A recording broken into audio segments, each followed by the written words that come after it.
Yeah, more for Zoom purposes. Check, check, check. Testing 1, 2. Hello, hello. Perfect. Awesome. Thank you.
Please find your table. The program is starting in 10 minutes.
Please take your seats. The program is starting in 5 minutes.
Please take your seats. The program is starting.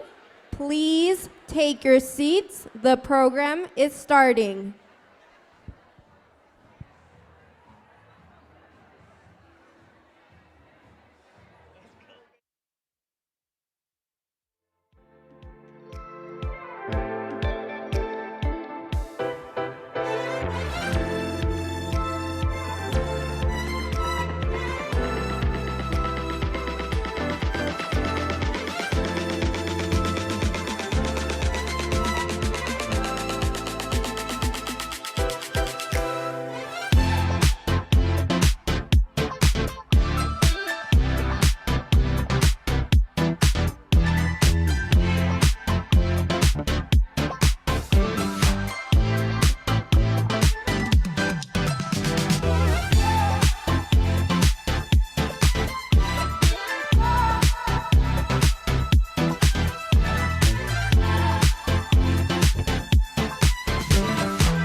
Everyone, please take your seats. The program is starting.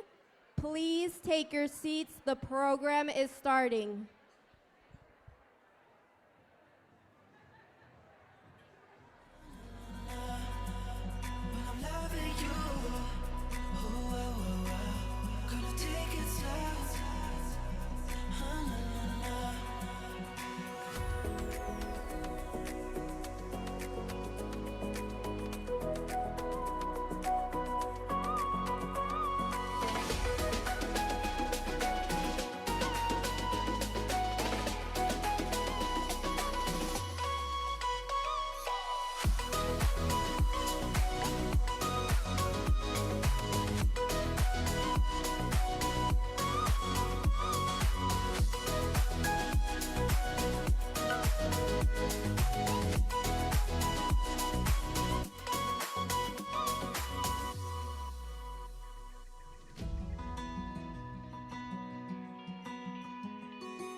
Welcome to the stage, Emerge California alum, class of 2008, San Francisco Mayor, London Breed.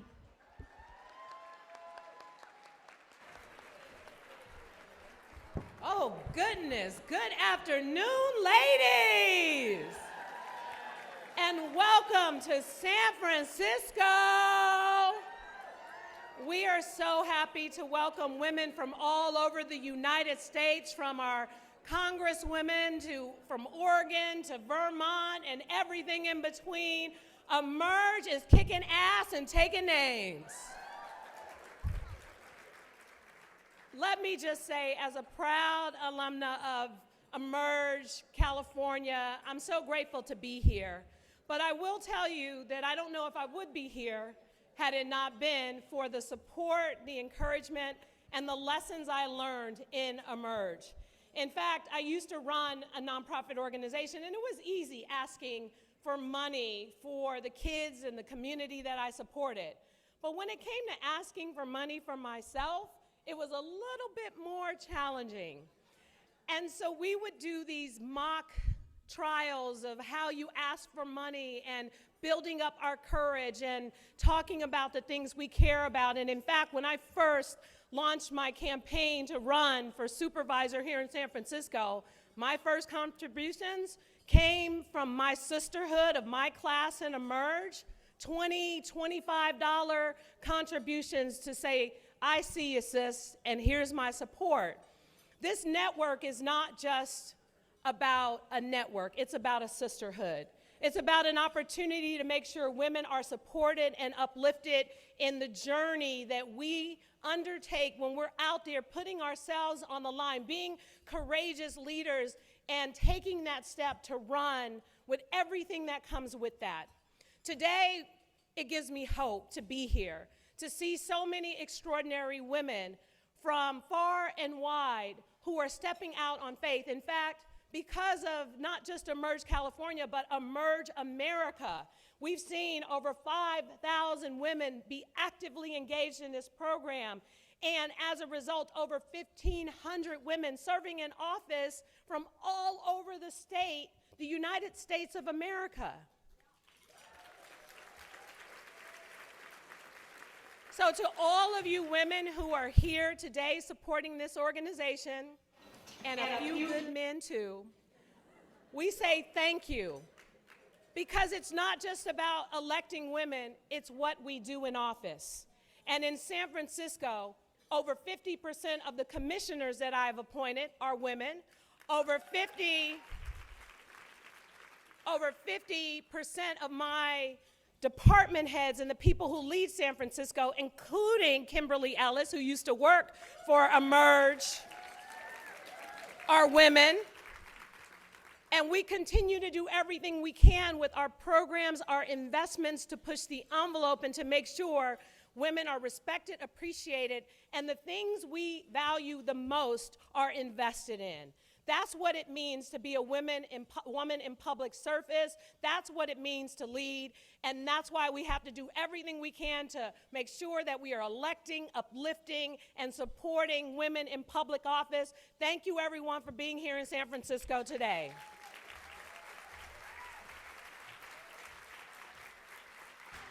Now joining us, Emerge President Ashanti Gholar.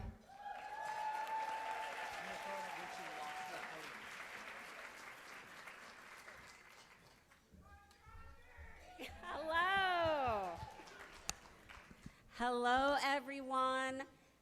Mayor Breed, thank you so much for joining us and kicking us off. It's just always so special to be in your presence, and I am thrilled to be here with all of you for another Emerge annual event.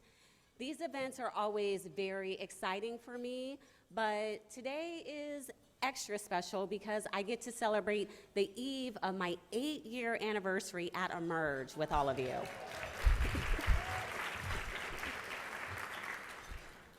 To kick it off, I have to thank our amazing host committee, especially our event co-chairs, Rebecca Henderson and Gretchen Sisson.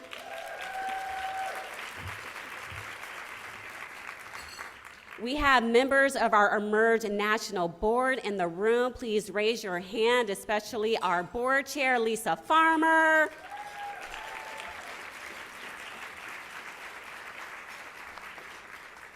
And of course, I do not do this work alone. I have to thank the Emerge staff for everything that they do every day, so please raise your hands.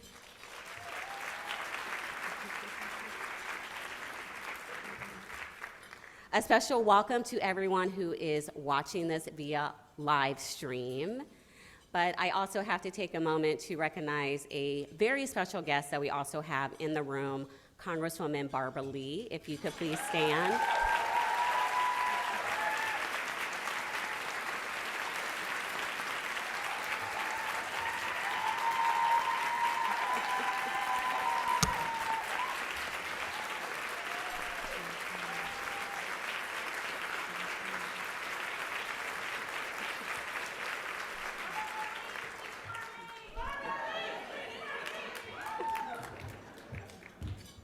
Congresswoman, you deserve all of your flowers.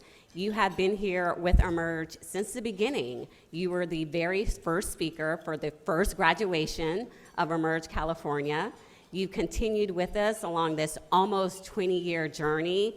And for me, I have to speak personally. When I was doing a special episode of my podcast in 2020, when I really wanted to talk about social justice issues and show young Black women that you could be an activist and an elected official, you were the first person who came to mind that I wanted on that podcast episode. And you immediately replied back and you said yes, and you continue to inspire the next generation to step up and run for office. So thank you.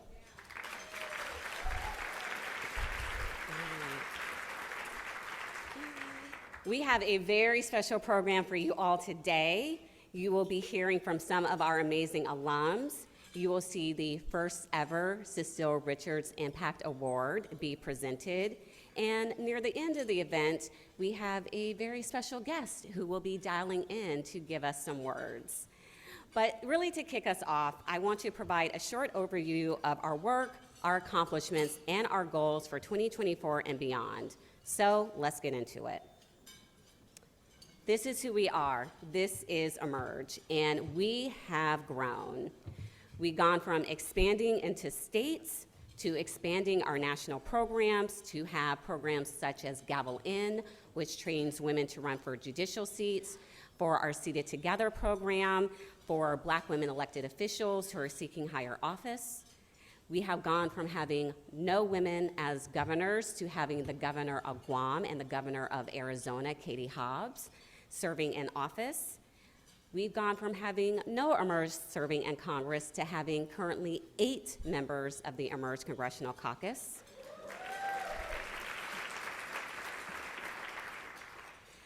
We've gone from having no alum serving in a presidential cabinet to having Deb Haaland being the first Emerge alum to serve. And the list goes on and on. That is the power of Emerge. This is Emerge and who we are. And that is the power of our donors who are in this room and online, who have helped supported us all the way. And for me, it is such an exciting time to be the president of this network. What are we doing here at Emerge? Every day, we wake up to build a woman-led America. It's about the recruitment, it's about the training, but is the wrap-around services that we provide to the women in our network. We know how to recruit and train the right woman at the right time in the right district. And that's why our democracy programs are the foundation of the work that we do to create policy change in our country.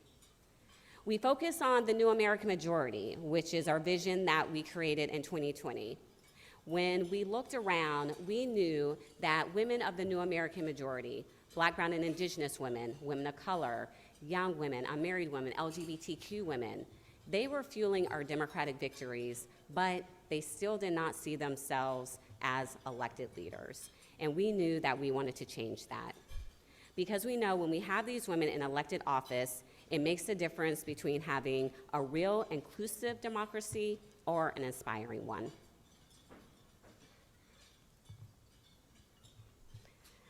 So talking a little bit more about the new American majority.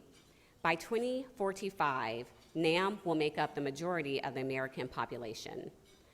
When we talk about Gen Z voters, not looking that good, because most of them are no more likely to identify as Democrats than registered voters in the overall electorate. Only 47% of Black Americans under 30 feel like the Democratic Party is welcoming. And about half of that same group said they don't often vote because it doesn't make a difference.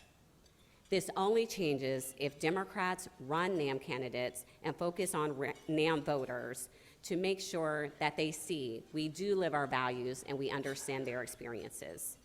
We must center NAM to build trust and show the relationship between their policy goals and the work of activists. And as a young Black woman who came up through the party, the investment in NAM voters and NAM young people absolutely does pay off.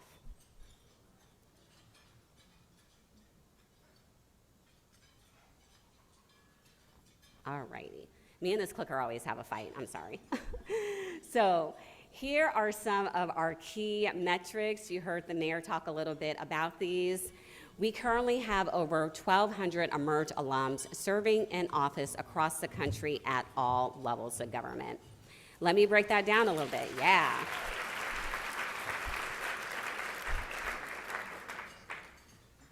That includes 23 statewide office holders, 8 members of Congress, 277 state legislators, 922 local office holders, including 43 mayors, and 109 women serving in judgeships.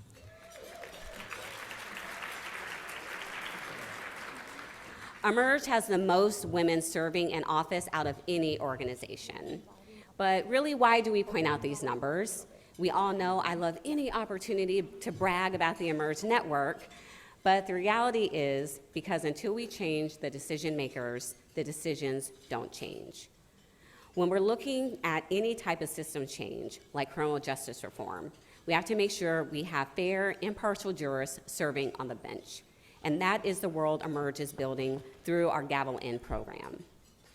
We've had reach in over 45 states and territories. We train almost 500 women a year.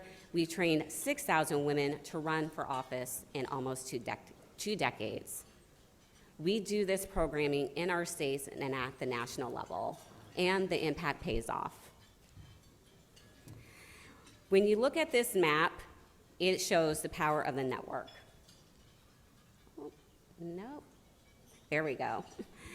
Emerge has flipped legislative chambers from red to blue in nearly 1 out of every 5 states.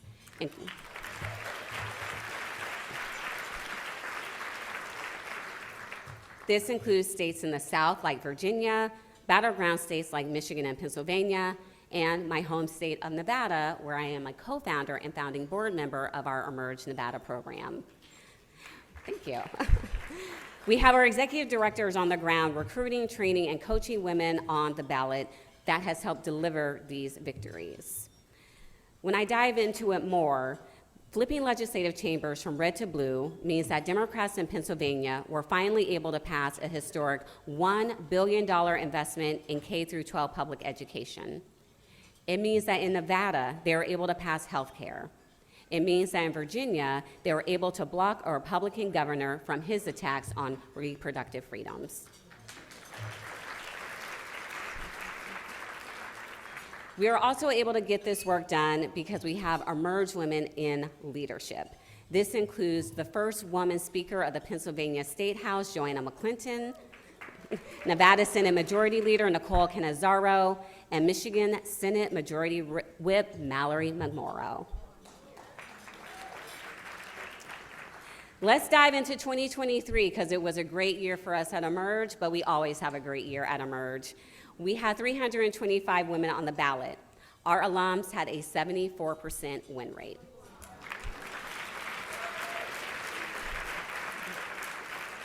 93% of our Emerge incumbents won their reelection. And 72% of our new American majority alums on the ballot won their races. We ended 2023 by once again being the organization that had the most wins and the most successful year when it came to recruiting and training for the Democratic Party. But I have more. When we look at our first-time candidates, they had a 57% win rate. When you look at this compared to other organizations, there's normally a 10 to 15% win rate. This shows that we are effective. We are able to get women into office faster and more efficiently than other organizations. The reality is, Emerge is the blueprint. This is a great snapshot of our network. These are women who are serving at all levels across the country, and they did the Emerge program. I do want to touch on a few of them. If you were here in 2019, you got to hear from Congresswoman Lucy McBath. She told you all her story, that she was just a mom, a wife, a flight attendant, and her entire world changed when her son Jordan was shot and killed for playing loud music in his car. She is now serving in Congress, where she actually gets to lead committees that are focusing on gun violence prevention, and also helps aid the White House in their work around gun violence prevention. I mentioned Deb Haaland, our Secretary of Interior. She is the first Indigenous woman to serve in a cabinet role.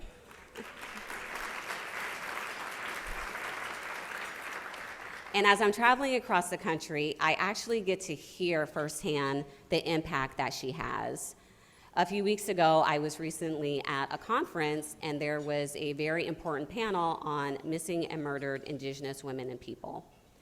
It was a hard conversation. It was a difficult conversation, but it was a necessary conversation. But there was only one time during that panel discussion when I actually smiled. And it was because the activists said for the first time ever, they're getting major federal support for the cause of missing and murdered Indigenous women and people. And I smile because I know that Deb Haaland created that bureau in the Interior when she became secretary. That is the impact that it has.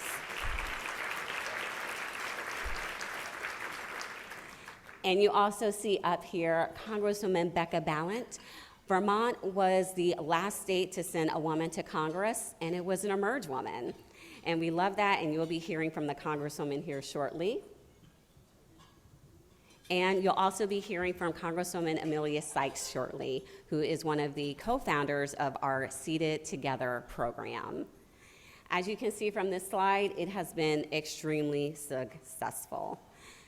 When we break it down, no state has elected a Black woman governor. Dozens have never had a Black woman in Congress or in statewide elected office, and Black women lack equal representation and many more. Seated Together is changing all of this. We know that if we want more women, especially Black women, to shatter glass ceilings, we have to give them that ongoing support, which is a key part of the work that we do here at Emerge. We train 18 women through Seated Together, and we are currently recruiting for the third cohort. And of course, I got to talk about 2024. As you can see from this map, Emerge has so many women running in battleground states in 2024. We have candidates for Congress, for statewide office, for state legislature, for local offices like city council, school board, and judge. These are women who have community relationships and trust, and that translates into voters being motivated to show up at the polls and vote. And of course, our congressional caucus. The staff and I always joke back in 2017, we were just like, we just want one Emerge alum in Congress. How exciting would that be? Oh my gosh. Then in 2018, we got 5. Now we have 8, and we have more on the ballot. And of course, I cannot be here and recognize that we have Latifah Simon, one of the next Congresswomen from California. We have over 20 Emerge women who are running for Congress in 11 states. Many of these candidates are being supported by the Democratic Party, especially the Democratic Congressional Campaign Committee. We'll be talking a lot more about these races, so stay tuned to the network, but it is a very exciting time, and I love bragging on this network, and I love bragging on our alums. So will all of the Emerge alums in the room please stand to be recognized?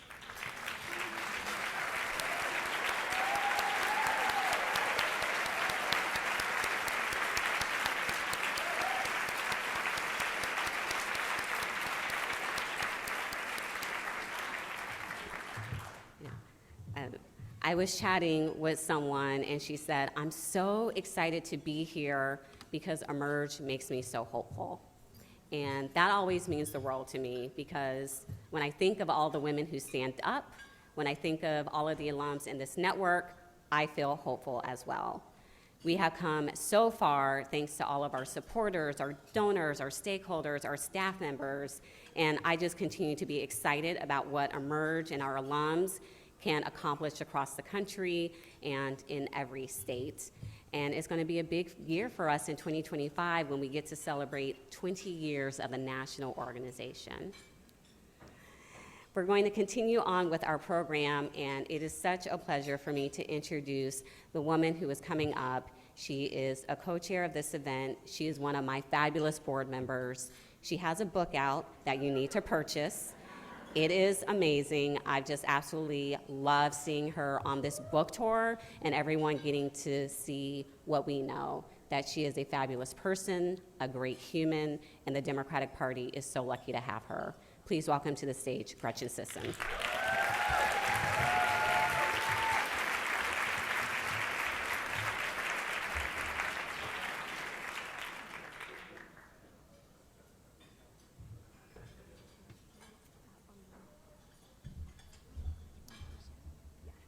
The one thing I love about Ashanti is that she's a relentless hype woman for all of our alums, and it's wonderful when I get to be the beneficiary of that too. So thank you, Ashanti.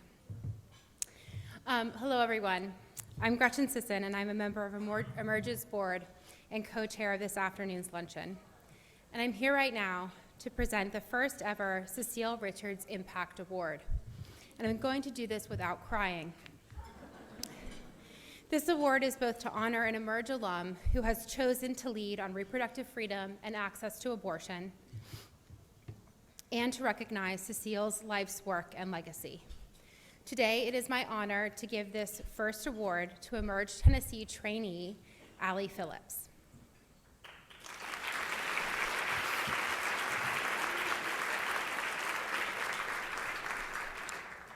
All of you will know Cecile as the former president of Planned Parenthood, a role in which she was fearless, tenacious, and morally clear in her fight for American women and for abortion access across this country. I know Cecile as a friend and as a person who believed in and endorsed my own work in reproductive justice from its earliest days. She is a leader who knows how to hold power and how to share power, who understands the complicated history of our work, its successes and failures, and dares to envision a better world for us all, while understanding that the fight that it will take to create that world. She is also an Emerge America Advisory Board member, because she knows that no one is more equipped for these fights ahead than Democratic women. I believe that Cecile's commitment to Emerge's work comes not only from the powerful elected women with whom she has worked across the country, but from watching her own mother, Governor Ann Richards, and her own fight for the future of Texas. Cecile has always known the power of electing women, and thus she has always intuitively understood the power of Emerge.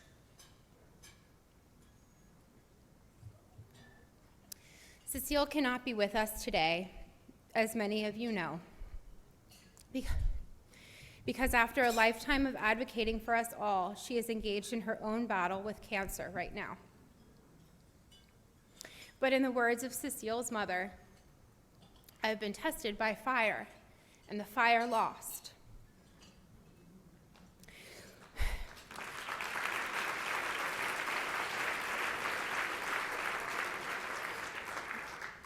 We don't know what victory will mean for Cecile in this fight, but we know it will be a fight fought with courage and grace that she has always embodied throughout her career. And as we consider the fights before us, the political, the personal, and dare to envision what triumph might mean, may Cecile's courage, clarity, and commitment be a guiding light for us all. We see these qualities in so many of our Emerge alums, and none more so than Allie Phillips, the inaugural recipient of the Cecile Richards Impact Award.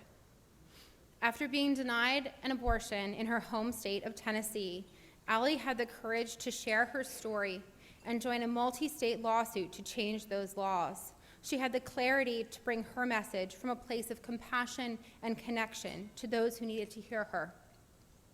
And she had the commitment to step up and run for the Tennessee House of Representatives when she saw that that's what her state needed her to do. I could not be more proud that Emerge was there to provide Allie with the training and network that she needed to take this next step, and I'm so honored to recognize Allie this afternoon. Cecile is so proud of you, Allie, and so grateful to you for helping lead us into this next round of fight for reproductive freedoms across our country. Thank you for sharing your abortion story. Thank you for running, and thank you for fighting for us all.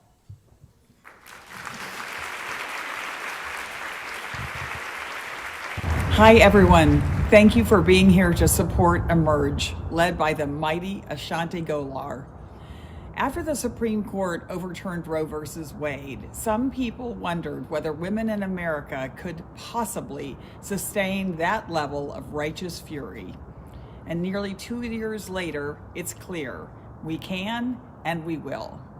But we're not just staying angry, we're taking action, and there's no better example than Allie Phillips. After learning that her much-wanted pregnancy was incompatible with life, Allie had two choices: carry to term, putting her own life at risk, or leave her home state of Tennessee to get an abortion. Allie traveled alone to a state she'd never visited before to get the health care that she needed. When she came home, she got to work tirelessly trying to change the Tennessee law. And when her local representative doubled down on abortion bans, Allie decided to run against him. It takes courage to speak out, share your story, and run for office. But Allie didn't have to do it alone. Emerge had her back from day one. You were there for Allie, just like you've been there for thousands of women across the country. Winning back our fundamental rights isn't going to be easy, and it isn't going to happen overnight. We're going to need to keep doing what Emerge does best, identifying the right candidate at the right time, in the right place, and then helping them get elected. That's how we're going to protect and expand abortion rights. It's how we're going to build the country all of our daughters and our sons deserve. Congratulations, Allie. I'm so proud of you, and I'm cheering you on every step of the way.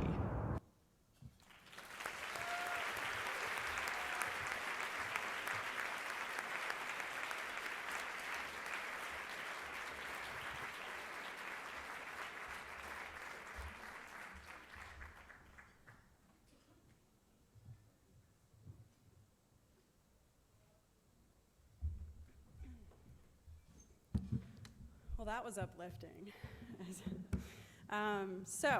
Hi, everybody. My name's Allie Phillips. I'm going to try to set my phone here so it doesn't slide. Okay.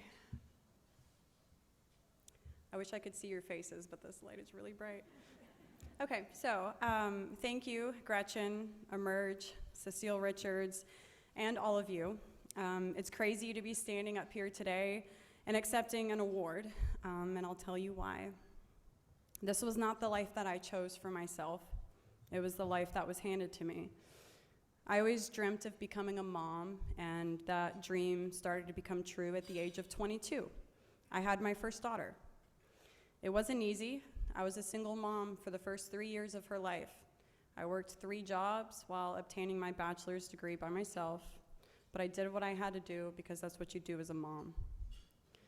I married my husband in March of 22, and we bought our first home later that year in October. And shortly after we moved in, we found out that we were pregnant. This was a really exciting moment for us because it was something that we planned for and wanted. Though we were thrilled, we waited to make the news public until after my first trimester, in case I suffered a miscarriage. We didn't want to have to backtrack and go over all of that with family and friends.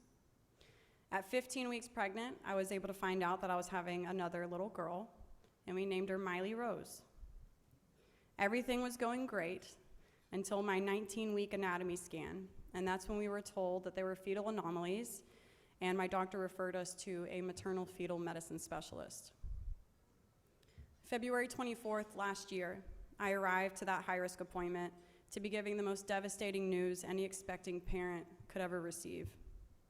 Our daughter, Miley, both of her kidneys, her stomach, and her bladder did not form correctly and were not functioning. She had no lung development. Her heart only had 2 out of 4 working chambers. She had no amniotic fluid around her. She stopped growing at 15 weeks. And she had a rare brain condition called semi-lobar holoprosencephaly. She was not compatible with life in or out of the womb. And staying pregnant posed a significant health risk to my health, my fertility, and my life. Knowing I had a daughter here, relying on me, I had to make the impossible decision to terminate a very much wanted pregnancy. But due to Tennessee's ban on abortion, I did not qualify for their life of the mother exception. Why? I wasn't sick enough. So instead of grieving my doomed pregnancy, I had to spend my time calling clinics, finding flights, hotels, and starting a GoFundMe online because we couldn't afford the near $5,000 it was going to cost to get this procedure done. I arrived to a New York City clinic alone on March 7th last year and underwent another ultrasound. Immediately, the technician asked me when my last scan was because she could not find a heartbeat. At some point in that last week and 3 days, Miley had passed on her own.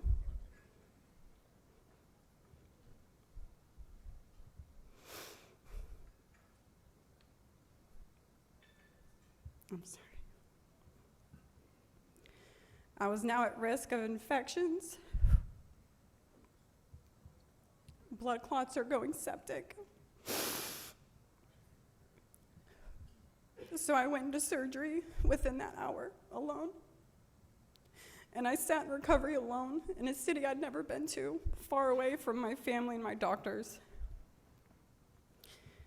A couple months after I got back home, I met with my current representative, who is a pro-life Republican man.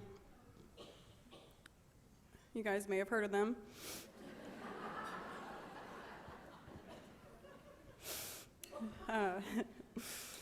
During that meeting, he stated that he thought only first pregnancies could go bad and was very confused on how my second pregnancy went bad. Yeah. On top of that, he admitted that he would encourage his own daughter to continue a fatal pregnancy because that's just how he grew up.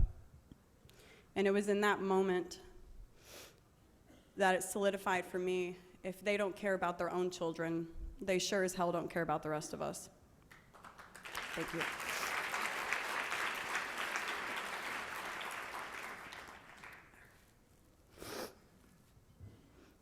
I know as a mother, it's my job to protect my children, and that is why I decided to run for the Tennessee State House of Representatives in District 75.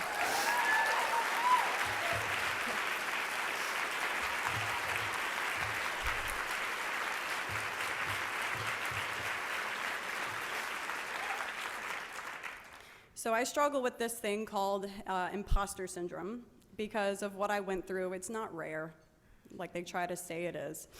Unfortunately, many Americans across the nation face the same fate I did just over a year ago. But yet, my story has piqued national and international attention, leading me to joining the lawsuit against Tennessee with the Center for Reproductive Rights. Yes.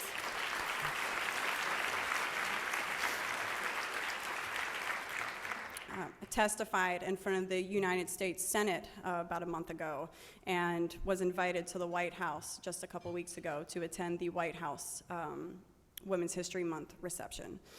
But this award, though I'm accepting it, it's not just for me. It's for every woman or young girl that has faced the same wrath of our government's harmful policies. It's for every story that's been shared and will continue to be shared as our fight is not over. This award is about the impact we have made together, and I'm honored to be a part of that community. Emerge has been an amazing resource for so many women across the country. And though I'm not an alum just yet, funny enough, I actually have a training class tonight that I will have to make up because I'll be on a flight back home.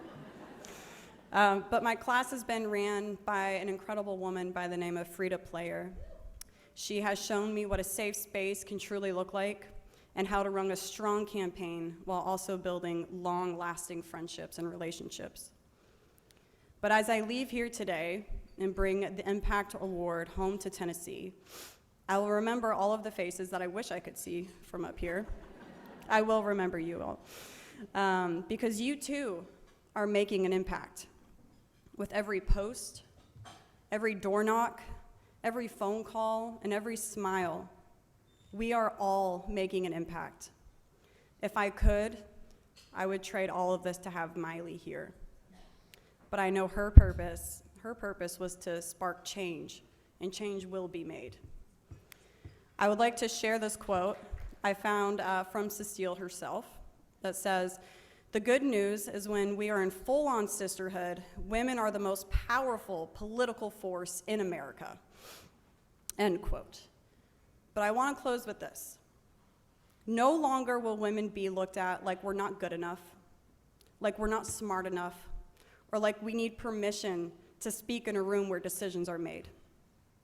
No longer are the days that we make signs and march to the Capitol begging to be heard and seen. No longer will our bodies be used as a political discussion. No longer are the days that we just accept what is and we fight for what will be. As I stand before you today, I'm asking you to say no more. Strong women, we do not have attitudes, we have standards. Yeah.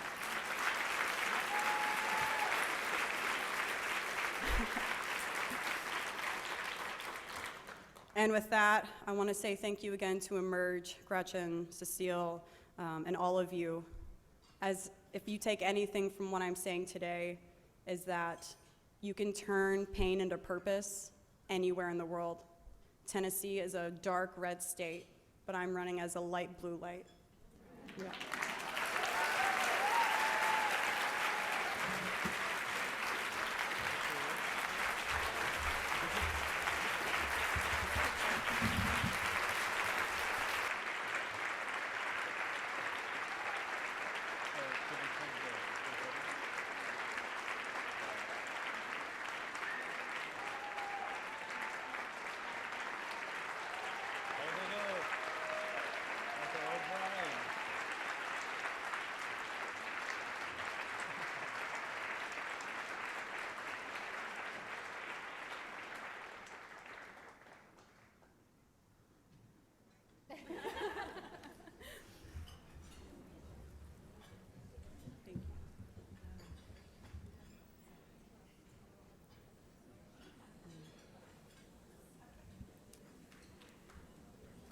Thank you so much, Gretchen.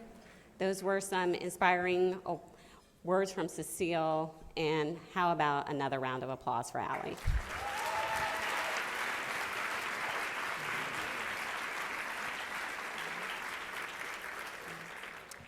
We normally don't like for people to miss cohort classes, but we think this is a good reason why. My heart is just so full listening to Allie, seeing so many of our alums in the room supporting her. This is what the Emerge Network is all about. And Fun fact, I actually got to meet Allie last year. We were both speaking at the Meteors Meet the Moment event, and I had been following her story. So the minute I knew that she was going to be there too, I was like, I can make my move. I can recruit her to the program. So the minute I saw her, immediately cornered her and started talking to her about the Emerge program. And I just wouldn't take no for an answer because she is the type of woman that we need in elected office. And I do not apologize for my tactics because clearly they work. I am very clear about our work here at Emerge. We don't have to get ready because we stay ready. In 2024, our goal is to train at least 1,000 Democratic women to run for office. In addition, we will reach another 5,000 women through our engagement and recruitment programs. We can do this. We can work towards victory in 2024 and beyond, and we must. But we need your help. When I think about my 8 years at Emerge, 2016 was a pivotal year for our organization. I hadn't even fully completed my first year as political director when we saw the results of the 2016 presidential election. We did not know what the next day would look like at Emerge, but what we saw was our phones ringing with women who wanted to run for office, emails from women wanting to run for office, DMs from women wanting to run for office. Women across the country who woke up and they said, if not Hillary, then who? Then me. It has to be me. These women are running for office and changing political systems to ensure that women's lived experiences and voices are represented in governing bodies and the policies that they pass. We saw the number of applications increase by 87%, and we needed to rise to meet the moment. It was a huge growth spurt for us. We saw another huge uptick in 2022 as Roe was overturned with the Dobbs decision.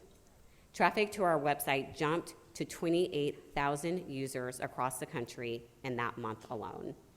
And applications to our next boot camp more than doubled. Both times, Emerge was able to grow our training programs across the country thanks to our amazing donors.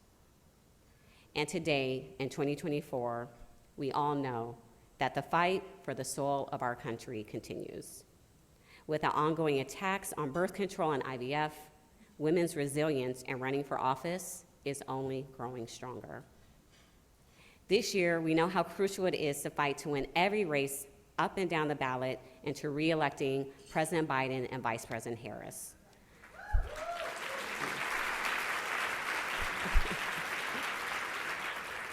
We know that Emerge women will be on the ballot and will win again, as they always do.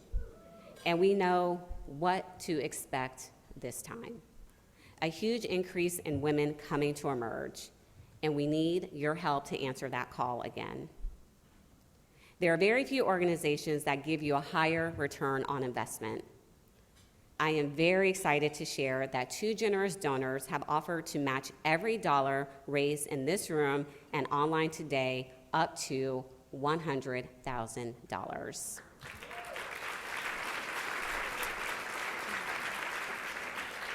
Now, y'all know I love to break down some numbers, so here we go. $25,000 will help us support new Emerge staff on the ground in states like Washington and Colorado. $10,000 helps us reach 200 more young women like Allie of the New American Majority. $5,000 helps us expand our national training programs like Gavel In and Seated Together into more states. $2,500 helps Emerge make a splash at this year's Democratic National Convention, and $1,000 provides a scholarship to our boot camp. I'm asking everyone to please dig deep right now to support Emerge. On the screen and on your table is a QR code you can use to give online right now. We got it up on the screen. And we also have some envelopes on your table as well. So I hope everyone can see those. They are placed there. Every dollar will help us execute our mission, reach our goals, and continue to train more Allies, Andreas, Beccas, Emilias, Jenas, and Londons, and all of the amazing Emerge alums in this room and across the country. They are our defenders of democracy. And speaking of defending democracy, I am thrilled to welcome to the stage some of our amazing Emerge Congressional Caucus members as we continue the program. Please come up to the stage Congresswoman Becca Balint, Congresswoman Andrea Salinas, and Congresswoman Emilia Sykes.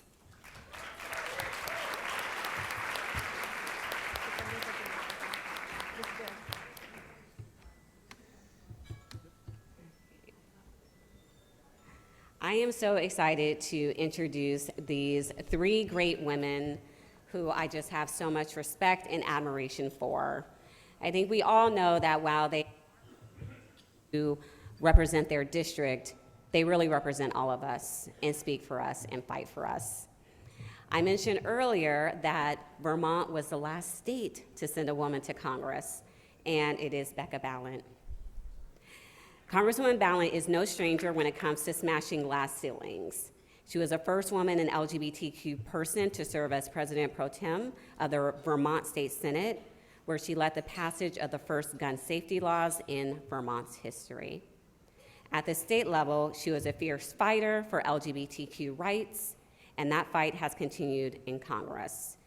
And if you need a dose of just joy and happiness, follow her on Instagram, because I just absolutely love all of her digital work that she does, and it just makes me so proud that we get to say that she is an Emerge woman. Please welcome to the stage Congresswoman Becca Balint.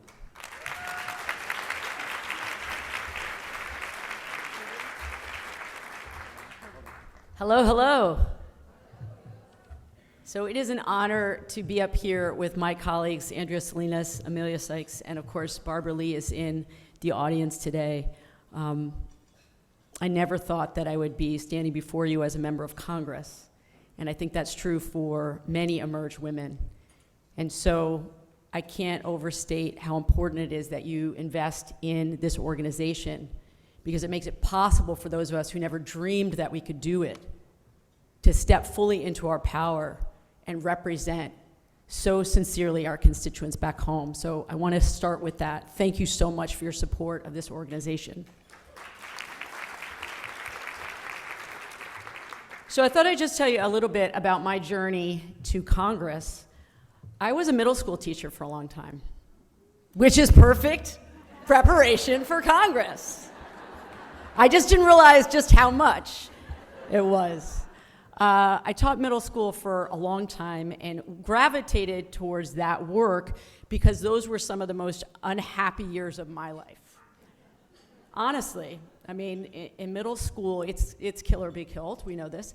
But also as someone who realized at a young age that I was gay, I felt very much alone, very isolated, and I made a promise to myself that I would do whatever I could as I got older to make it so clear to young people at that age that they belonged, that there was a place for them, that they wouldn't feel that same isolation. So I had a great career in education, and it really made me a much better public servant because I understood my constituents and my students and their triumphs and their challenges and the things that they brought with them every day into the classroom. And I still use those skills all the time, and I still use those stories for my constituents and those students in every committee that I serve in. And like many of you, I think, 2016 was an absolute gut punch. And at that time, I was new to the state Senate in Vermont. And a few weeks prior to the election, one of my elected officials, a male elected official, said to me, "I really think you should run for majority leader in the Senate. I think you have the skills, I think you have what it takes, and I think you should do it." It was a few weeks before 2016 election. I said, "Well, you know how women get tagged as uppity and the B word when they strive for that next step?" And he said, I hear you, but I really want you to think about it." And I said, "Thank you. I think it's not my time." And then Trump was elected, and I was like, "Oh yes, it is my time. It is my time. It is my time." So I did. I ran for majority leader, was the first openly LGBTQ person to lead either chamber in Vermont, and then shortly, thank you. And then became the first woman and first openly LGBTQ person to to lead the Senate in Vermont. And I did some really important work that I know you would all care about. So I just want to be really proud of the work that I did as the leader of the Senate. We codified reproductive rights in statute and then went on to put it in the Vermont Constitution that every person in Vermont had a right to full reproductive care. Now, we are, the three of us, and Barbara Lee, of course, in the audience here, we are the people that saw the house on fire after January 6th and decided to run towards the fire. And I am the grandchild of somebody who was killed in the Holocaust and was taught at a very young age that democracies don't fail overnight. It happens little by little. As norms are upended, rights are eroded, the press is attacked. We are seeing all of these things now. And we thought that we had been able to deal with all of that in 2020. But of course, it has metastasized, and here we are again. But we can't lose hope. We truly can't, because the stakes are so high, and we know that the people who suffer the most under Trumpism are all the people at the margins every single time. So those of us who are in a position of power need to do the work every day to make sure we are looking out for the people on the margins. So thank you for being here and understanding that. So I always say, I am a glass half full kind of gal, and these two know my antics. I am someone who is full of joy and full of hope and the possibility of promise. But I am not naive. I am never naive. We all need to be all in on this election. We all need to be stretching ourselves beyond what we think is possible for us to do, because the stakes are so, so very high. So the money that you give is translated so quickly into action out in our communities. And I'm gonna just make the pitch that your friends, your families who are not yet involved in politics, pick the one issue that is important to them and make the case that they need to be involved in some way. That's how we are gonna flip the House in 2024. We're gonna do it. We are gonna get Biden elected, absolutely, because we have to, because we must. The last thing that I want to say is that I was in the very first Emerge class in Vermont. I never imagined, as I was going through that training, that I would be standing here today in front of all of you talking about my first session in Congress. It's extraordinary. You have given people like me a voice, not just to tell my story, but to tell the stories of all of the people who got me here. And that is an amazing source of power that you all have. So I want you to use that power. And the last thing I want to say is this. There's a beautiful poem by June Jordan in which she says, "We are the ones we've been waiting for. We are the ones we've been waiting for." Thank you so much.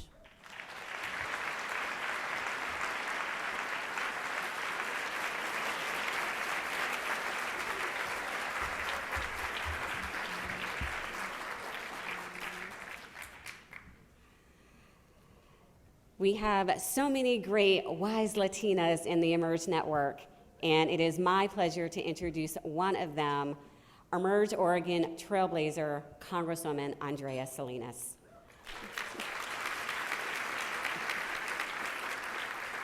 Andrea is Oregon's first Democratic woman of color in Congress and one of the state's first Latinas elected to serve there. The daughter of a Mexican immigrant, a first-generation American, and first-generation college student, Andrea has long stood on the front lines fighting for more accessible, affordable health care, including passing the nation's most progressive reproductive health care policy that covers everybody in Oregon. She is just such an amazing person. Again, someone who I just feel really blessed, chose to do the Emerge program, who is in our network. She has another tough election cycle, so we appreciate her taking the time to be here because she is someone that we definitely need to continue having in Congress. Please welcome Congresswoman Andrea Salinas.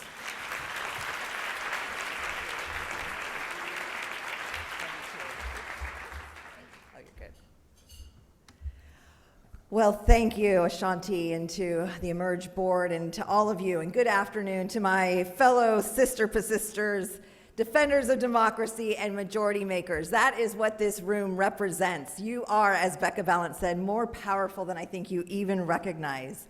So I am Congresswoman Andrea Salinas from Oregon's Willamette Valley, some of the best Pinot Noir grapes in the world there. And I am so truly honored and humbled to be speaking to a room full of Emerge alum, leaders, supporters who are determined as I am, to ensure our elected officials are a reflection of our nation's diversity. And that means electing more women and more women of color to office. Have you ever felt like you didn't belong somewhere, like you had to fake it till you make it? I'm hearing yeses. And even if that feeling was a self-generated voice in the recesses of your mind, I know it's happened to many in this room. And I know this because I see every day how hard women work to prove they belong in a space long before they even enter that room. They do their homework. They do the extra credit homework. They prepare and they over-prepare. And this is why Emerge played such a big role in my journey to office. As Ashanti mentioned, I'm the daughter of an immigrant farm worker who became a San Francisco police officer after he returned from combat in Vietnam. My parents taught me and my sister, and I'm so honored to have my sister Anna here with me today. They taught us the value of that hard work. And I was proud to work my way through college and become the first person in my family to graduate from a four-year university. But never in my wildest dreams did I dare to believe that my middle-class grit could turn into a life of service and lead me to congressional office. That college degree opened doors for me at 2 Senate offices, including one, an internship with the late and great and honorable Dianne Feinstein. Yeah. 2 House congressional offices, and then once I had my first and only baby, the mama bear in me needed to find some balance.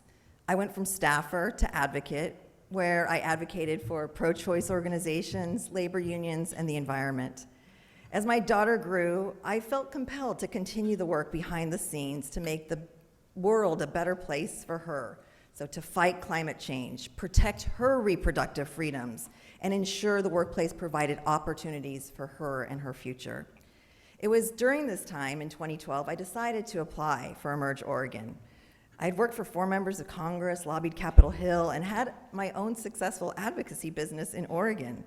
The work was really challenging and rewarding, but I thought I should prepare to emerge from the supporting role I had traditionally played in advocacy to a principal in elected office.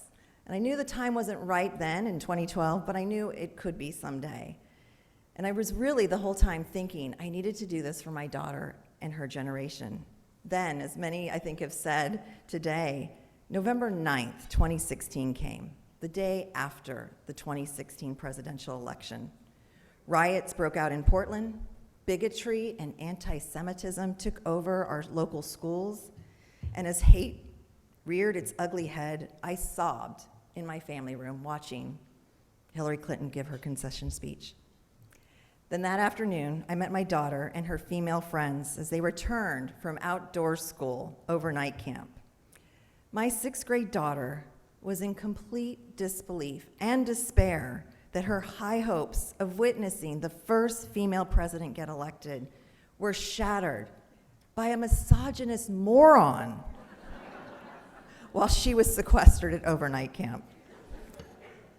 But, as the great Speaker Emerita Pelosi says, we don't agonize, we organize. So, when an opportunity to run for state office presented itself, the mama bear in me swung into action, and I was ready. It was time to walk out of the shadows and into the leadership light. It had been 5 years since my Emerge training, and the training wheels needed to come off. 5 years later, and my Emerge sisters were still there with me every step of the way. I love to tell the story about my appointment process. We would get up at 6 a.m. and they gave me my marching orders, and they were with me phone calls, emails throughout the day, and they were the last people I talked to at 11 o'clock at night. It was a quick 6-week process, and we did it, and they got me over the finish line. Emerge gave me the gift of believing that I could run for office and win, and then providing me with the tools to actually do it. And then, just when we didn't think things could get any worse in this country, January 6, 2021 happened. And that is when this brand new district, this 22% Latino population district, opened up. And I knew I owed it to my daughter, to my community, and to my country to run for this seat in Congress. And once again, Emerge opened up doors to networks to ensure that I became the first Latina to ever represent Oregon in Congress. Thank you.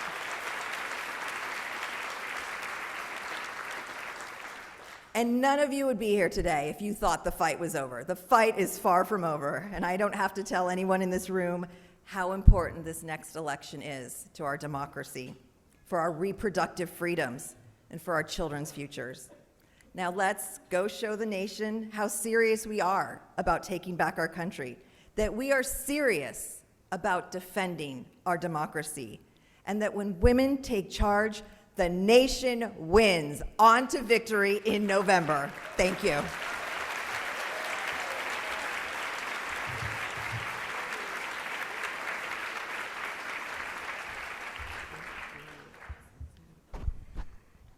When I think about my time here at Emerge, I see my sister Kimberly Ellis in front of me. And when we worked together, we were just always plotting about how can we get more black women in office, but us also wanting them to run for higher office because we knew that they were always dealing with so much behind the scenes and people always wanting to humble them and make sure that they were just happy where they are. But we know that women run for higher office. We saw that with Mayor Breed earlier. We see that with future Congresswoman Latifah Simon. We see that with Comptroller Emilia Cohen, who's in the room. Emilia, can you stand? Is she still here? And we see that with our next speaker, Congresswoman Emilia Sykes. I got to first know her when she spoke out about the discrimination that she was facing in the Ohio State House. She was constantly being stopped by security because she did not look like she belonged there. They cannot believe that she was a state legislator. And she spoke up, she fought, she let everyone know that she did belong there. Then she gathered other black women who were dealing with the same issues, but also wanted to run for higher office. And with State Representative Leslie Hare from Colorado, they founded Seated Together, which is a Emerge program, as I mentioned, that really focused on getting black women elected officials to run for higher office. And I just remember the day, it was in 2019, Emilia and I were both at an event, and we're like, we really want to work together. How can we work together? And here we are.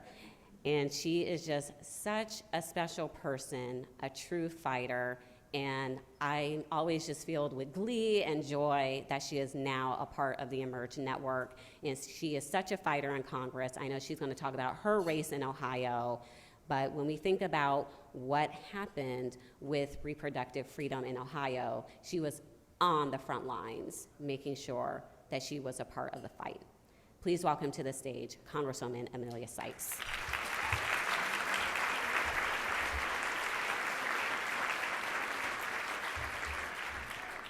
Good afternoon, everyone. Good afternoon, everyone.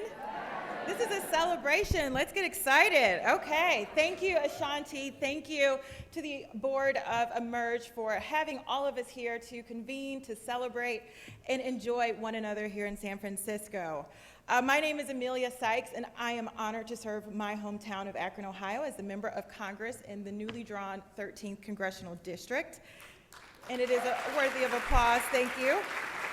A district that most people thought that a Democrat could not win. We got a 7% chance of winning by 538, and here we are, a winner by 5%. So sometimes the guys are wrong. But many people often ask if I always wanted to be a member of Congress or if I ever wanted to serve in elected office. And if you would have asked me if I would have been standing on the stage 15 years ago, I would have said emphatically no. Absolutely not. No way. Both of my parents served and do currently serve as elected leaders in Ohio. And I saw exactly what it was like to be an elected official. It's not all glitzy and glamorous as they like to make it seem. In fact, my mother was the first Black woman to serve on Akron City Council at large, and she took me along everywhere that she went because she was pregnant with me when she had that job. And I want to just go off script a little bit because I heard Allie talk about strong women. My middle name is Strong. It was my mom's maiden name. And she made sure my sister and I carried her name with her. And so not only am I a strong woman that, yes, as Allie said, has standards, it is just a very cool middle name to have. But as I was saying, my mom took me along everywhere with her because she was pregnant as she was a city councilwoman. And I, instead of being exposed to great American novels or classical music, I was instead exposed to ward meetings and city council hearings, and her arguing with men who told her what she wasn't going to do, which they always lost. And I didn't even know what I was being exposed to, but it has very clearly had an impact on me and my life. And so I made other plans after seeing what it's like actually being an elected office holder. I was determined to be the principal dancer for the Allie American Dance Theater. But we all know the saying that if you want to make God laugh, tell him your plans. And so he's been laughing at me for about a decade now. In 2014, I decided to run for a state representative. My dad was term limited, and he kept asking me to run for office. And I thought, absolutely not. This is not me, not my personality. I am not going to do it. And I do want to take a quick note and recognize my Uncle Ed and my Aunt Ann who have joined us. Oh, there they go. And they are San Franciscans. And so they are used to the persistence of my father, and so he continued to ask me to run for office, and I just said no, I didn't want to do it. But after I started to see the elected officials and other community members who wanted to run for the office, I was unimpressed, because the community that raised my sister and I deserved someone who was truly going to care for them and lead them and support them the same way that they allowed me to do so. A girl who thought I could be the principal dancer for Allie American Dance Theater. That's the community I came from. They told us, they made us feel like we could do and be anything. And so I felt responsible to my community and to my hometown, and I decided to run for state representative, and I won. And I served in the state legislature for 8 years, 3 of those being the minority leader, where we passed really significant legislation, even in a super minority in Ohio. We were able to help with maternal health, infant mortality, expanding earned income tax credit. But with all of that, the most difficult thing for me was simply getting into the building. Ashanti told you a bit about this story, but when I was first elected to the State House, I would always run into issues with the state troopers who did not want to let me in the building. They would ask me why I was there, they would search me, they would question me and go through all of my things.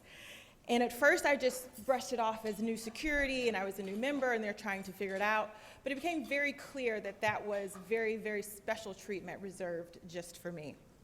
And so one day, I was walking across the tunnel with one of my colleagues, and I just had enough. And I got to the gate, and they did their typical, what are you doing here? We're going to search through your bag. And I just said, no, you're not. And my colleague, who was dismayed, he's an older white man, and he said, she's a legislator. Why are you doing this? And he said to her, the trooper, to him, I don't care who she is. She's not getting in until I search her. And I said, no, you're not going to touch me.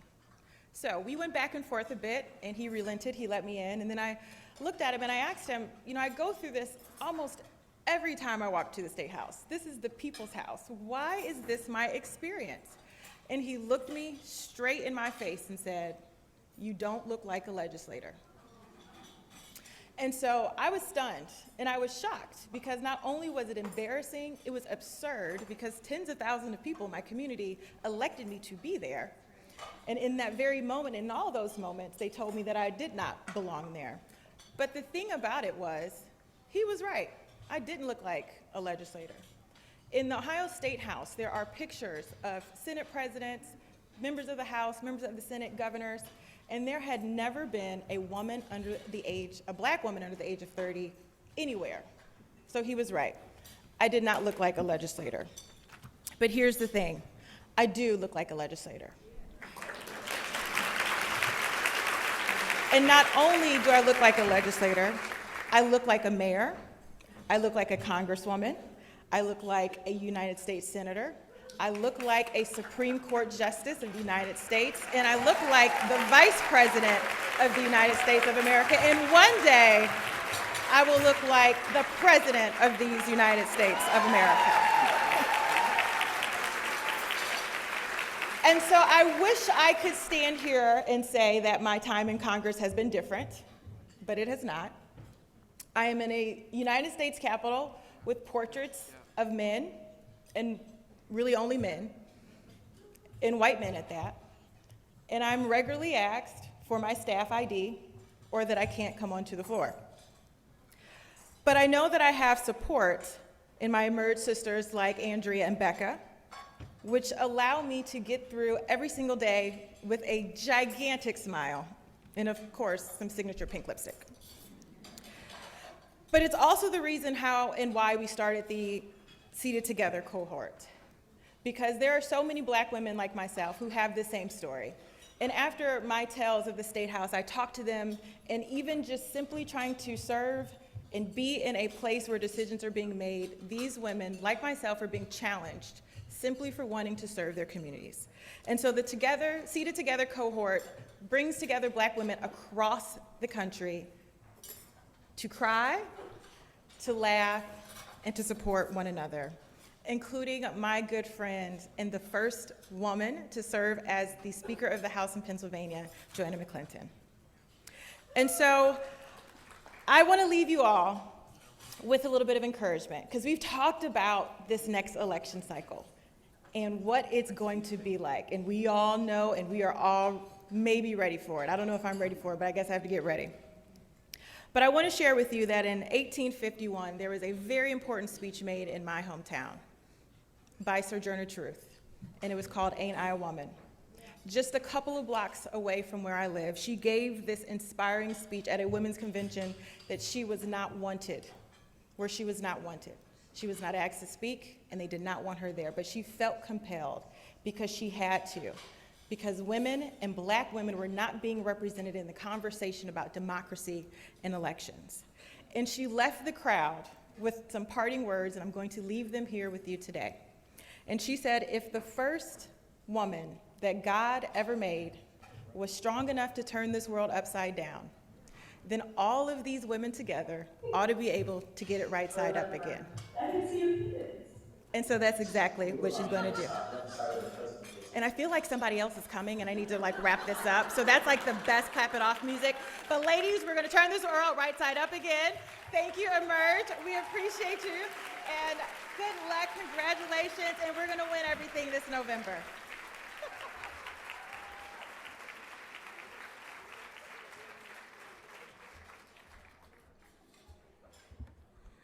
All right, I think our special guest is on the line. Can you hear me? I can hear you. Yeah. We can hear you. Ladies, and yes, we can hear you, Vice President Harris. Everyone. Hi, everyone. Hi. Madam President Ashanti, thank you. Well, thank you. Everyone together for your leadership. Oh, Thank you, Madam Vice President. There are so many smiles in the room right now. We want to say thank you so much for dialing in during a very busy day. This is such a special moment for all of us. Earlier, everyone... Well, I want to just thank all of the leaders and the friends who I know are in the room. Mayor Breed, Congress members Balint and Salinas and Sykes. I just want to thank you all for the work you do every day. And I know one of California's next members of Congress is also in the room, Sisson. So happy in this fight for our democracy and for the freedoms that are at stake, to know that all of the leaders are together as you are today to renew our commitment to do what is necessary to fight for our country and everything that we believe in. And what Emerge does is just so extraordinary. Many of you may know when I decided to run for district attorney of San Francisco in 2002, I filed my papers. November of 2002. The election was November of 2003. And there had never been a woman district attorney of San Francisco. And I will tell you, when I entered that race, I started out at 6 points in the polls. That's 6 out of 100. And no one thought I could win. And at the early days of that then campaign, I had a wonderful, wonderful friend, Andrea Steele. And she and I got together and I said, Andrea, I got to figure out how to do this. You know, I knew why I was running. I knew what was at stake, but I'd never been a candidate other than when I ran for freshman class representative at Howard University. But I needed help. And Andrea and I sat down in her living room and we wrote out and typed out the biography, my biography. We then Xeroxed. Okay, so for the millennials that might be there, Xerox is when you copy something on a piece of paper. And we Xeroxed 100 copies of my bio so that I could take them out and pass them out as I campaigned around the city.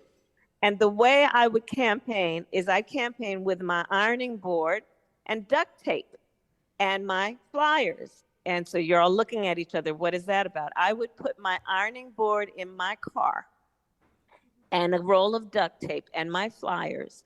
And then I would go to the local grocery store and I would set up my ironing board, which you may know makes a great standing desk. I would use the duct tape to paste onto the ironing board my flyers so that people could see them. I would stand behind the ironing board and require people who are walking in and out of the grocery store to talk to me. And that's how I started my first campaign for elected office.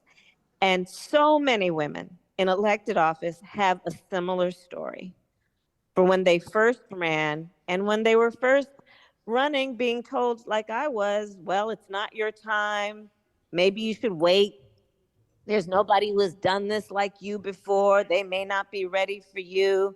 It's going to be a lot of hard work. Are you prepared? But I did it. And it was because of the kind of support that is in this room right now for those of you who are running for office. And so many women are able, capable of doing extraordinary work in elected office, but they need an infrastructure around them to support the way that you're going to run and giving you sometimes just that boost of confidence when it's not coming from many places, to remind you you may be the first, but you will not be the last. And so I want to congratulate Emerge for all you have done in recruiting and training elected women leaders. Together, we elected the first Emerge alum governor in Arizona, Katie Hobbs. Together, we elected so many women to the United States Congress, and now there is an Emerge Congressional Caucus. And then today, Emerge Deb Haaland serves as our U.S. Secretary of the Interior, and of course, the first Native American cabinet secretary ever. So all of that to say, we've come a long way. We've got a lot more to do. And again, Ashanti, I want to thank you for your leadership and for everyone who is in the room. We are making a difference. We are together. And together we are going to show who can do what and what that looks like. So congratulations to everyone, and please take care.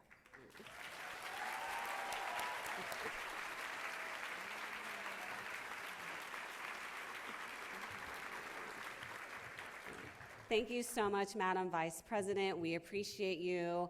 And when I talk about Emerge being the blueprint, the Vice President is the blueprint of the blueprint of everything that we know women can be, what they can do, what they can accomplish.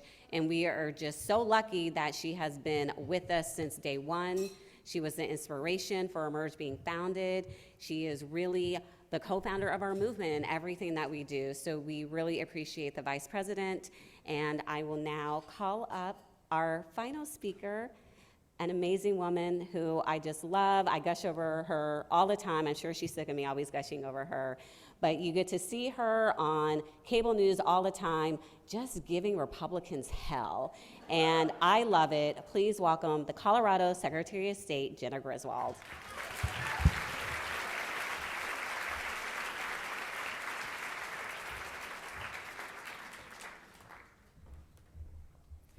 Good afternoon. Are you guys caffeinated? Good. In Ashanti, I prefer to say standing up for democracy on TV. And in my job, and if the Republicans have a problem with it, well, that says more about them than about us. So, good afternoon. It's an honor to be here with you all today.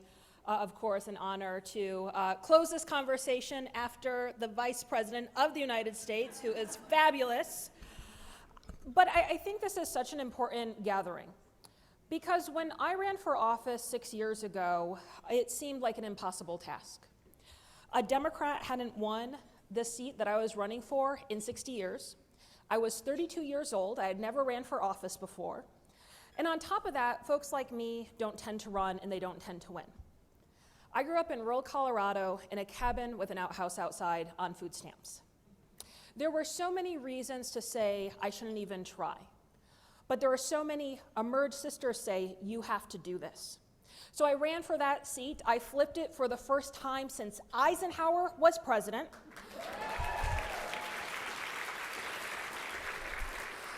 I became one of the very few women ever elected to statewide office in the state of Colorado. The youngest Secretary of State in the nation, which I continue to be 6 years in. Please remember that if you remember anything.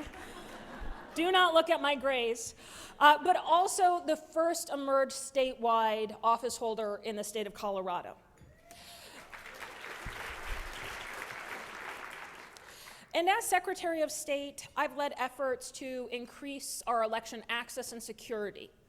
We passed automatic voter registration, which has led to over 500,000 new registrants. We guaranteed access on every public university and tribal lands. We enabled younger people to make their voices heard, passed parolee reenfranchisement, all while taking on dark money and special interests.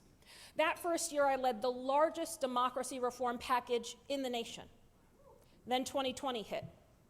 And suddenly the right to vote is in peril. And it turned out I was the only Democratic Secretary of State in the entire country from a vote by mail for all state. So we got to work increasing access even further for Coloradans, 65% more drop boxes, statewide ballot tracking. But we also helped nearly every state in this nation expand access to absentee voting, which is the exact same thing as mail ballots. We expanded access to over 84% of American voters in the middle of a pandemic. And the 2020 election, it was tough, but it was successful. Americans had their voices heard. Democracy remained intact. Democracy endured, only to be followed by the insurrection and Donald Trump's coordinated efforts to try to steal the presidency from the American people. They failed. Then in 2022, democracy faced another test. Election deniers were running for Secretary of State in nearly every swing state in the country. So just imagine going into November, going into this most important election in our lifetimes, if you had election deniers, people who do not believe in free and fair elections in battleground states. I was so proud to lead the effort as the chairwoman of the Democratic Association of Secretaries of State to stop every single one of them. Every single one of them.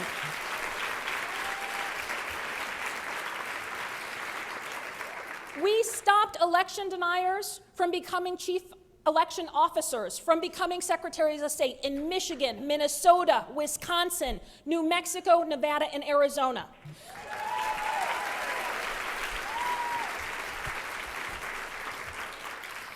Democracy once again endured. But you know our fight is not over. There have been hundreds of bills introduced and many passed all across this nation to suppress the vote. Election deniers and insurrectionists walk the halls of Congress today. And Donald Trump, who tried to overturn the 2020 election and incited the January 6th insurrection, is now the Republican nominee for president.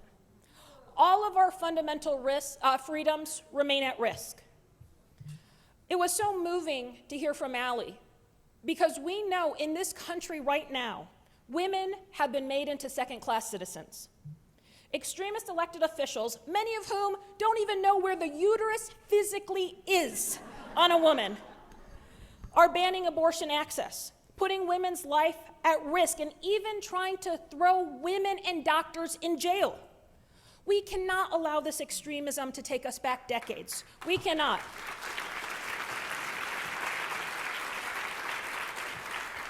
Our democracy is at risk. Just turn on the TV every single day to see the judges being threatened, the voter suppression, the undermining of American elections. And we need people in office brave enough to defend our freedoms. Now, when I first ran for office, so many people told me I couldn't do it. A high-ranking Democrat even went so far as to laugh in my face, said to me, "Someone like you don't have an interesting story. You can't do this. There's no way you can win." But I'll tell you what, right from the start, Emerge was there. My Emerge sisters, who I remain very close with, showed up to be my first volunteers. They chipped into my campaign. They gave me that momentum to win. The encouragement from the Emerge Network is tangible when you're that first-time candidate. Women can win tough races. A lot of folks would have us believe that women can't win and women can't win tough races. They can and they do win tough races, and more than that, we need them to. We need Allie's voice in Tennessee. We need the Congresswoman to stay in Congress. And with this upcoming election being so consequential, Emerge is leading the way, doing exactly what Democrats need to do in 2024. At the end of the day, Democrats need to defeat Donald Trump and defeat extremist candidates at every single level of government in this country.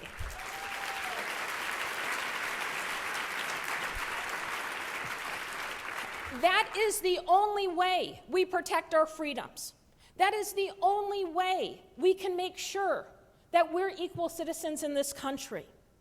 And that's why I'm asking you all to give a little further and chip into Emerge. Emerge is 100% funded by all of you. And Ashanti announced earlier that there are 2 generous donors who have offered to match every dollar raised today up to $100,000. It's a lot of money.